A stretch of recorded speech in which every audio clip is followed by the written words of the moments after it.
कुरान पाक ने कहा यहूदियों पे अल्लाह ने जिल्लत मुसल्लत कर दी है, ये जलील है, इनका कोई देश नहीं। ये जहां इन्होंने कब्जा किया हुआ ना फलस्तीन में, ये कब्जे की जगह है और एक मुट्ठी भर मुल्क है, शायद 60-70 लाख आबादी हो इसराइल की। अगर अमेरिका इसकी मदद ना करे तो इसराइल कायम नहीं रह सकता। और इसके गिर्द 12-14 इस्लामी मुल्क हैं। बैतुल मुकद्दस मस्जिद अक्सा मामूली जगह नहीं। हुजूर ने फरमाया 3 सफर करो तो समझना हम इबादत कर रहे हैं। कौन कौन से? फरमाया अगर बैतुल्ला जाओ तो इबादत समझ के जाना, मस्जिद नबी की तरफ जाओ तो इबादत है, और मस्जिद अक्सा की तरफ जाओ तो ये भी इबादत है। और फरमाया मस्जिद अक्सा में जिसने एक नमाज पढ़ी उसे 25,000 नमाजों का सवाब मिलेगा। ये वो मस्जिद है जिसके साथ मिराज शरीफ जुड़ा हुआ है। कुरान पाक ने कहा कि इस मस्जिद में सुभान अल्लाज़ी असरा बिअब्दिही लैलन मिनल मस्जिदिल हराम इलल मस्जिदिल अक्सा। मुसलमानों, कुरान कहता है कि तुम्हारे मिराज की शान रसूल पाक की मस्जिद अक्सा से जुड़ी है।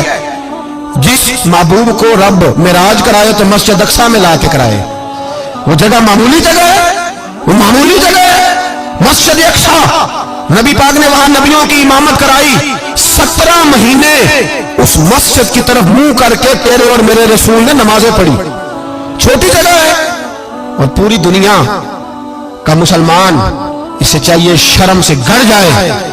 एक अमेरिका का सदर बोल के कहता है कि इसराइल को इजाजत है उसे दारुल हुकूमत बनाए, और मुसलमान हुक्मरान बयान दे रहे हैं जालिमों लुटेरो, तुम अपनी अपनी सियासतें चमकाने के लिए पहले एक दूसरे को गालियां देते हो, फिर इकट्ठे बैठ जाते हो नंबरिंग करने के लिए।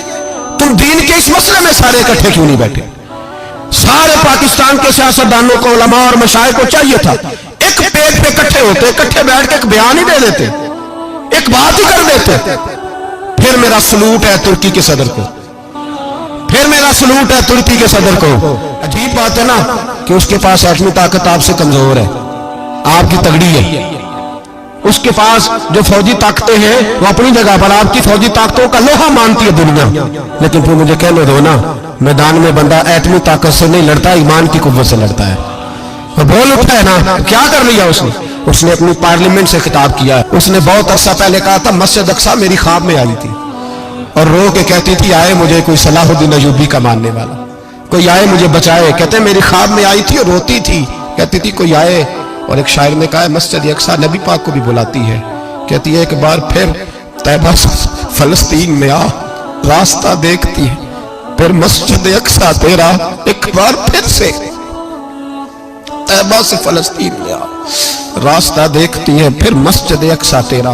कोई बोला ही नहीं इतना मुकद्दस मकाम, छोटे छोटे बयानों कहीं इकट्ठे हो जाओ, पेश कोई कर रहा हूं। बड़ी जल्दी इस अमेरिका को लोग टूटता हुआ देखेंगे, इससे बिखरता हुआ देखेंगे, इससे लरसता हुआ देखेंगे, इसलिए कि मुकाबले रब रसूल से इतने आसान नहीं होते।